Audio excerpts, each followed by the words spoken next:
තාක්ෂණය පිළිබඳ සොයන සියලු දෙනා මේක තුලින් ඩෑන් ඇක්ටමි YouTube channel එක සමග අද මේ වීඩියෝ එකකින් මම ඔයාලට අරගෙන ඉන්නේ WhatsApp එකේ ආපු අලුත්ම AI feature එක සම්බන්ධව. ඔයාලට මේ පහසුකම් මුලදී chat GPT එකකින් තමයි බලා ගන්න පුළුවන් වෙන්නේ. නමුත් පහසුකම ඔයාලට මේ WhatsApp එක හරහා ලබලා දීලා තියෙනවා. ඒ වගේම මේ ඔයාලට තියෙන මොනවද වාසි මේ AI මෙටා අප්ඩේට් එක සියලුම විස්තර මේ වීඩියෝ එකකින් මම ඔයාලට කතා කරනවා. එහෙනම් එක දිගට මාසම රැඳී ඉන්න කියලා ආරාධනා කරනවා. වීඩියෝ එක හොඳයි කියලා හිතුවොත් ලයික් කරන්න අමතක කරන්න එපා. එහෙනම් වැඩිදුර විස්තර වීඩියෝ එකට ගිහිල්ලා කතා කරමු.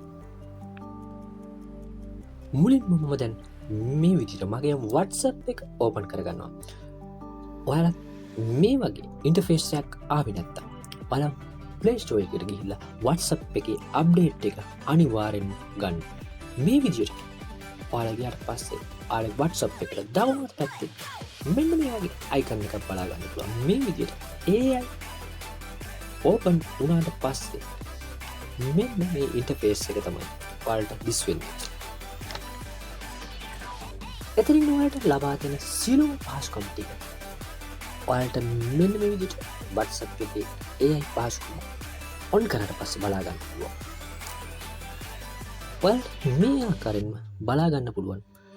ඔයාලා AI එක WhatsApp එක ඕපන් කරලා පස්සේ මම මෙන්න මේ වගේ ඉන්ටර්ෆේස් එකක එන ඕනෑම ප්‍රශ්නයක් මේ AI හරහා ඔයාලට අහන්න පුළුවන්. ඔයාලට එන ගැටලු කෝඩින් පිළිබඳව ඒ වගේ ප්‍රශ්න පිළිබඳව ඔයාලට අනිවාර්යෙන්ම අහන්න පුළුවන්. මම මෙන්න මේ වගේ දෙයක් ක්ලික් කරලා ඔයාලට ඉන්ටර්ෆේස් එකක් වෙනවා. එතනදී ඔයාලට එතනින් AI හරහා මේ වගේ පිළිතුරු සපයන. තවත් මම මේ වීඩියෝ එකේදී කොහොමද ඉමේජ් එකක් වාගේ ජෙනරේට් කරගන්නේ කියලා. උදාහරණයක් විදිහට 3D animation cat කියලා මම මෙතන ටයිප් කරලා දුන්නාට පස්සේ ඔයාලට මේ පහසුකම හරහා 3D animation එක පූසෙක වෙනවා. මෙන්න මේ ආකාරයට. ඉතින් ඔයාලා නොදන්න ගොඩක් දේවල් මේ හරහා ඔයාලට පහසුකම් සපයා ගන්න පුළුවන්. තව එක දෙයක් කියනවා නම් ගොඩක් වෙලාවට මම මෙතෙන්දී ඩොග් කෙනෙක්ගේ පින්තූරයක් ක්‍රියේට් කරගන්න ඕන මේ හරහා.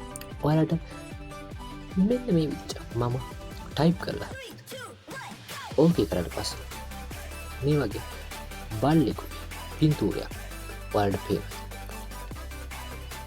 මෙන්න මේ පහසුකම් යටතේ ඔයාලට ඔයාලගේ WhatsApp එක හරහා chat GPT පහසුකම් ලබා ගන්න එකත් විශේෂ දෙයක්. එහෙනම් තවත් මේ වගේ අලුත් වීඩියෝ